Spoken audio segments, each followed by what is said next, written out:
धर्म प्रेमी बंधुओं, मेरे इस चैनल में आपका स्वागत है। आपके सहयोग से यह चैनल लगातार दिनों दिन उन्नति कर रहा है।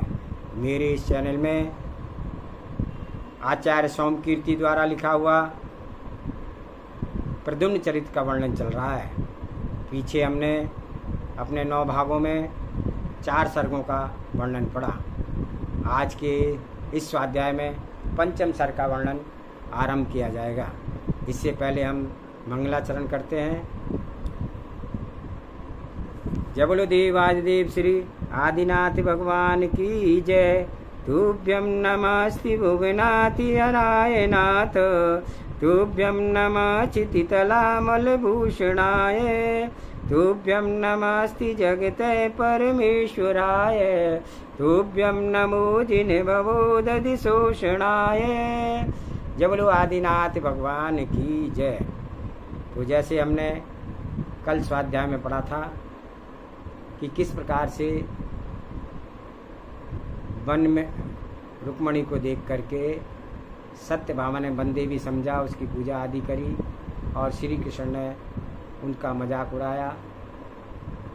फिर उसके बाद श्री कृष्ण वहाँ से चले गए। जब जो है सत्यभामा बहुत दुखी दिखाई दी। उसके जाने के बाद दोनों रानियों ने आपस में वार्तालाप किया, एक दूसरी कुशलक्षेम पूछी।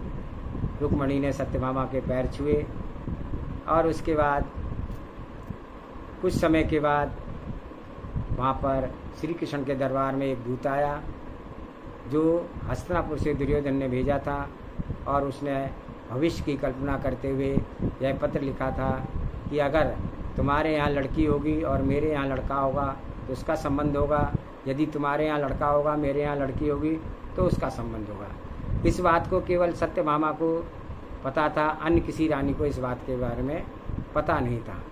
यह बात होकर के वह दोनों के दूत एक दूसरे से मिले और दोनों दूत एक दूसरे राज्य में गए और बात पक्की हो गई। अब आगे देखते हैं।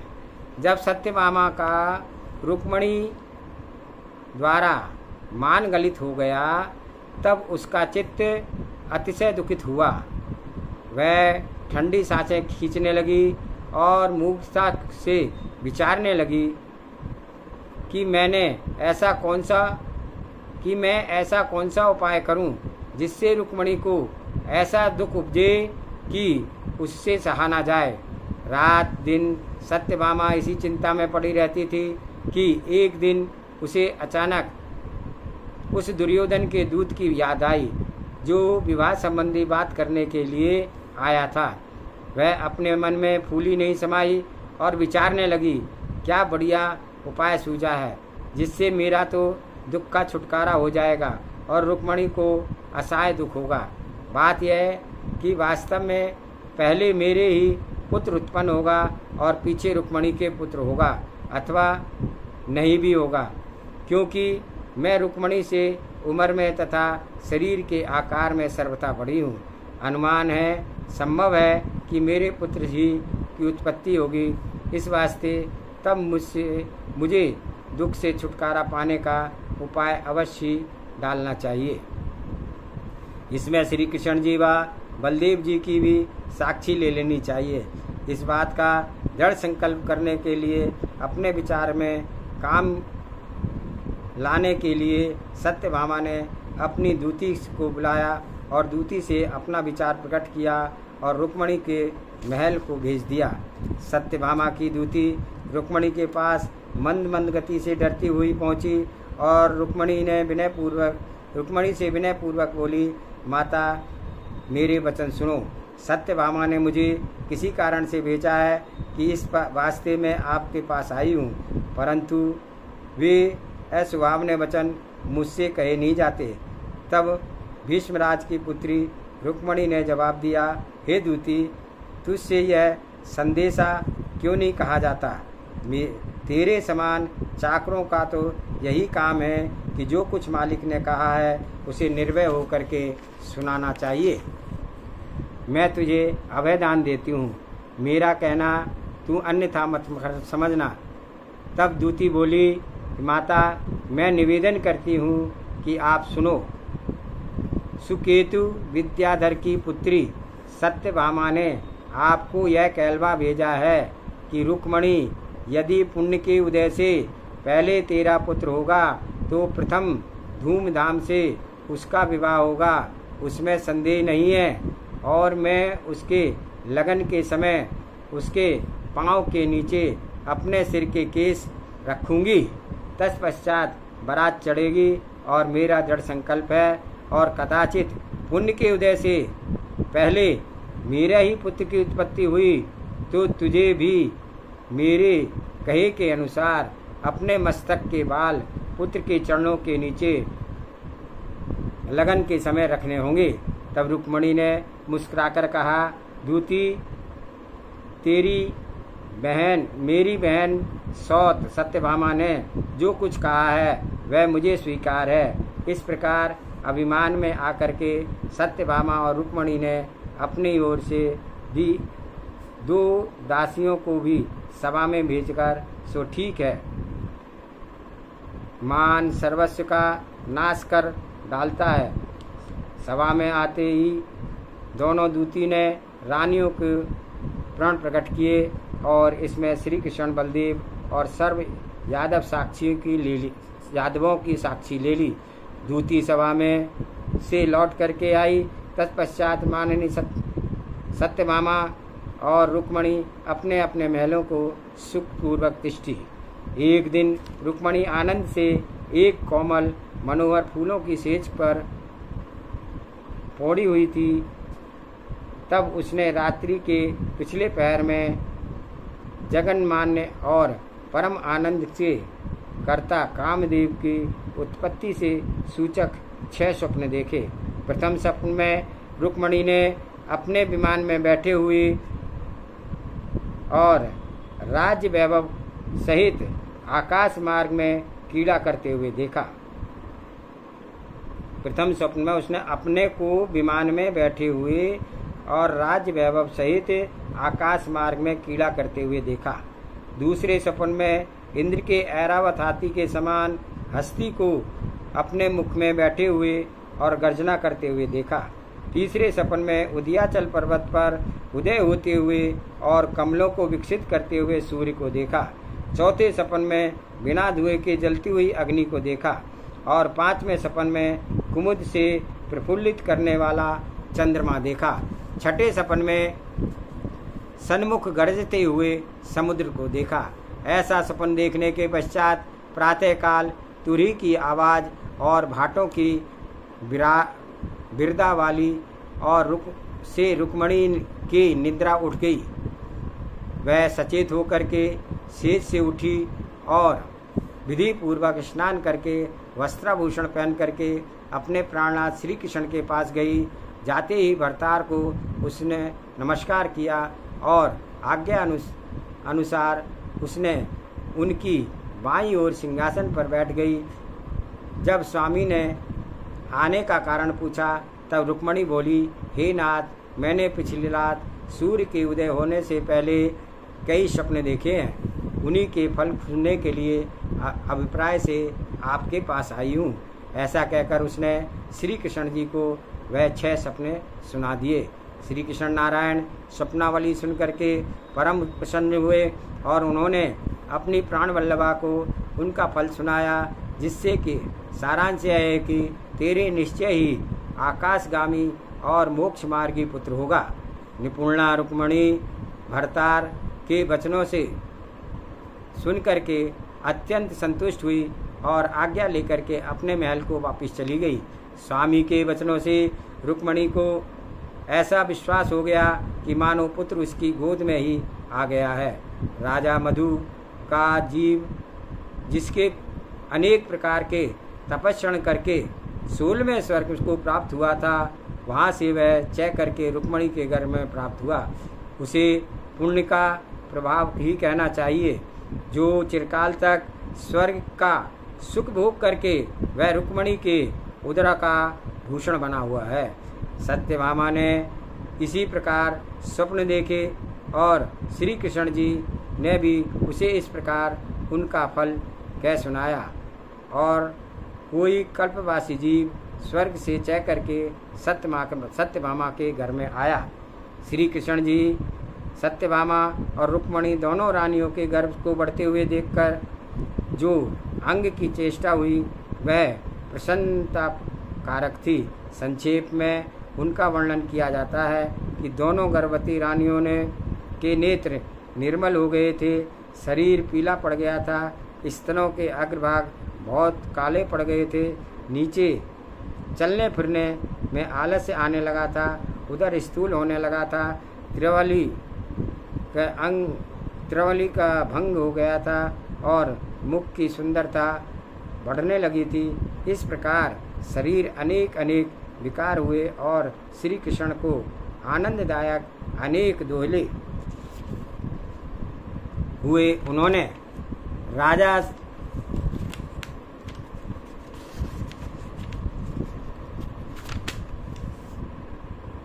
जिन्हें राजा ने हर्षपूर्वक पूर्ण किया।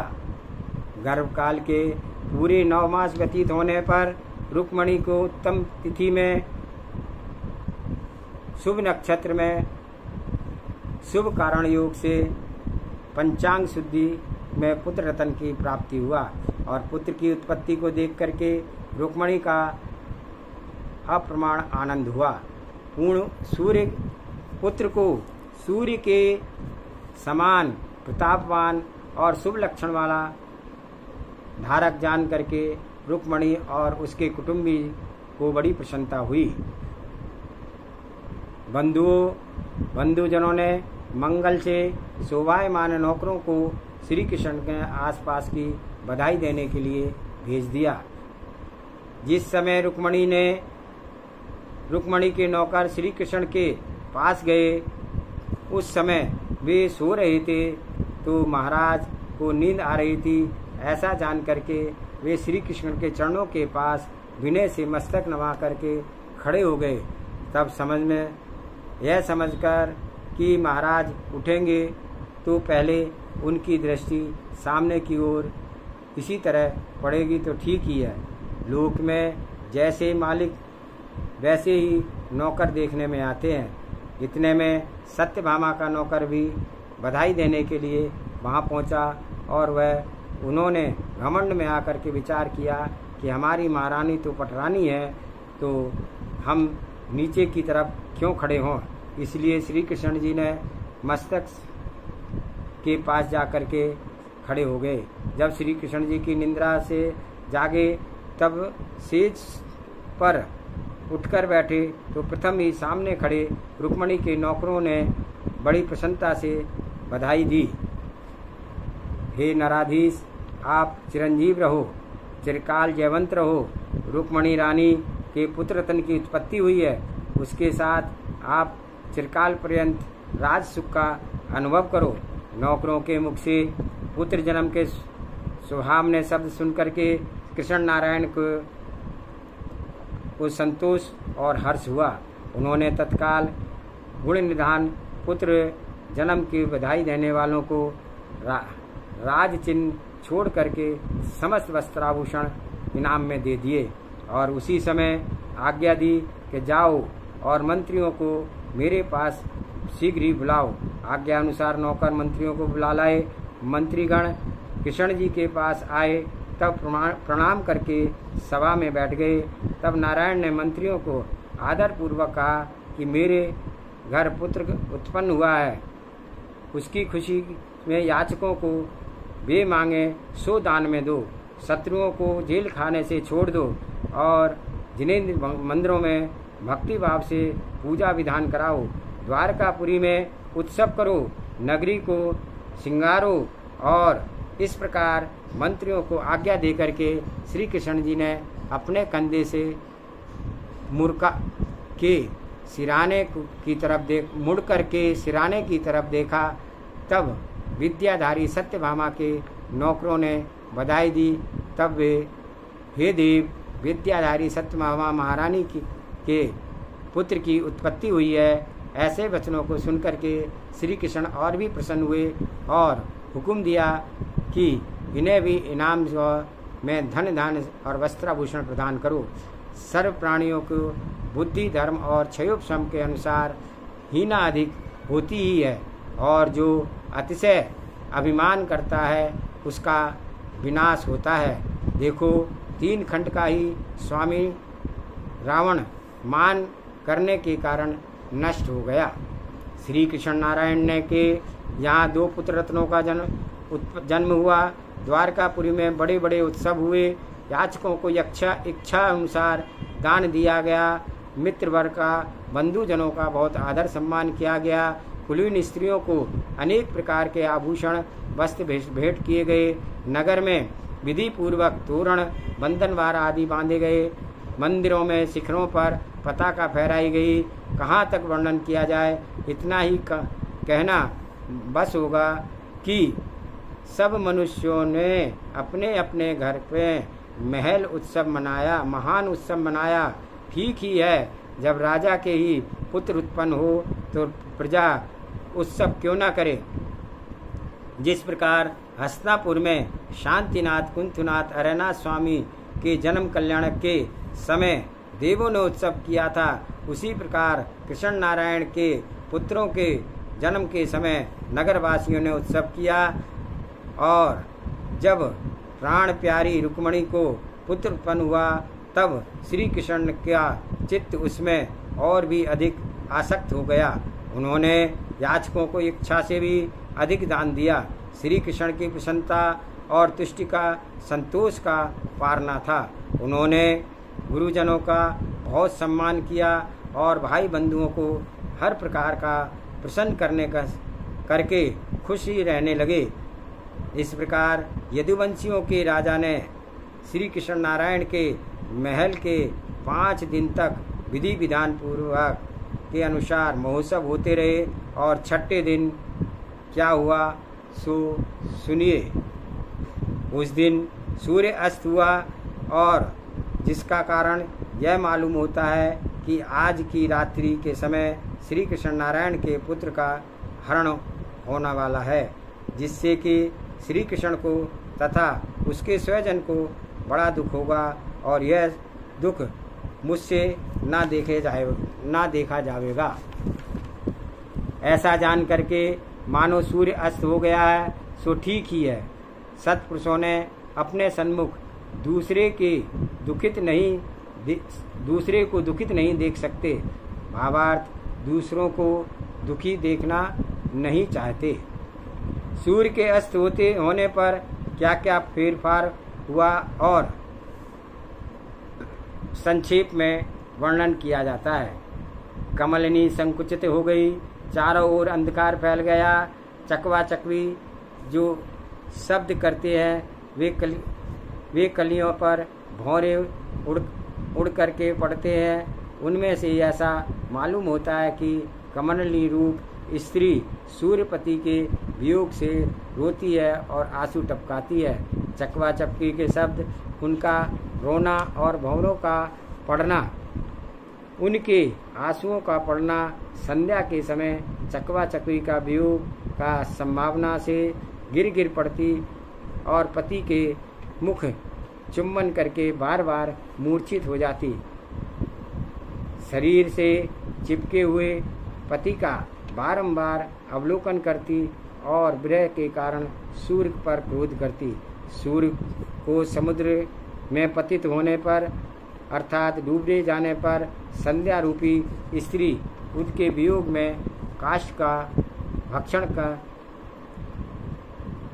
भक्षण करने के लिए अर्थात अग्नि में प्रवेश करने के लिए विचित्रांबर शोभा के धारण करने के लिए अर्थात जिस प्रकार सती होने वाली स्त्री स्नान करके अंबर वस्त्र धारण करके सजती है, और उसी प्रकार संध्या का अंबर अर्थात आकाश रंग बिरंगी शोभा को धारण करने वाला हो गया और अपने सूर्यपति के चले जाने पर दिशा रूपी गणिका अंधकार के साथ रमण करने के लिए चित्र विचित्र वस्त्र धारण करके तैयार हो गई। तब पृथ्वी पर अंधकार का समूह फैल गया। तब ऊंचे ऊंचे सब स्थान सम हो गए, अर्थात उसके अर्थात एक से देखने लगे।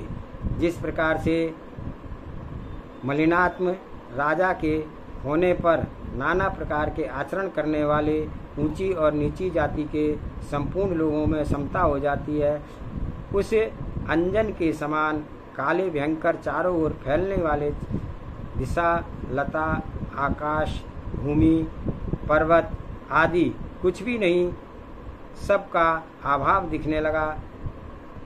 उस समय लोक में नदी, वन आदि किसी भी सीमा नहीं दिखाई देती थी। इस प्रकार मलिन राजा के राज्य में राजा मर्यादाधीन हो जाता है और उस अंधकार समूह में रात्रि में लोग के जलाए हुए तेज युक्त दीपक शोभायमान होने लगे और वे विमल सुदशायुक्त उत्तम पात्रों को सेवन करने वाले दीपक ऐसे शोभित होने लगे जैसे कि विमल लोगों के रहने वाले भी तेजस्वी, मलिन, सुदशायुक्त और उत्तम पात्रों को सेवन करने वाले पुरुष शोभित होते हैं। ऐसा रात्रि में रुक्मणी अपने पुत्र को लेकर के प्रसूति घर में सो रही थी कि उसके पास मंगल गीत गाने वाले तथा नाचने वाली स्त्रियां भी सो रही थी और रक्षा के लिए महल के चारों तरफ शस्त्रधारक सिपाहियों का पहरा लग रहा था। कृष्ण जी किसी दूसरे महल में चिंता रहित सुख की नींद सो रहे थे और अंगरक्षक उनकी रक्षा कर रहे थे। प्रफुल्लित चित्त से होकर रुक्मणी 1000 स्त्रियों सहित अपने पुत्र का मुख कमल निहारती हुई पौड़ी थी। तब रात्रि को अनेक उत्सव हुए, तब उसे सुख से भरपूर निंद्रा आ गई और उसी समय रुक्मणी आदि को कष्ट का देने वाला अन्य उपद्रव खड़ा हुआ, जो इस प्रकार है। आज के स्वाध्याय में इतना ही, अगला स्वाध्याय कल करेंगे। सभी को जय जिनेन्द्र। सबसे आशा है ध्यान से सुने, एक एक शब्द को समझने की कोशिश करें, कितना सार इसमें भरा हुआ है और कितनी जीवन की अच्छी बातें इसमें लिखी हैं कि हमारा व्यवहार कहना है कैसा है और घमंड से क्या होता है, पुण्य की वृद्धि कैसी होती है। हमें पुण्य को हर समय पुण्य का संचय करना चाहिए, क्योंकि पुण्य से ही अगला पुण्य बनता है। पुण्य के उदय से पुण्य मिलता है और उस पुण्य से फिर पुण्य बनता है। इस प्रकार से अनेक अनेक जो है शब्द इसमें आए हैं और जिसका हमें मनन चिंतन करना है। जहाँ वाणी के ज्ञान से सूझे लोकालोक, सो वाणी मस्तक नमो सदा दे तू दो। हे जिनवाणी भारती तोय जपो दिनैन, जो तेरी शरणा गए सो पावे सुख चैन। देव बजो अर्यंत को गुरु सेवा निर्गन, दया धर्म पालो सदा ही मोक्ष का पंथ। 9 बार नमोकार मंत्र।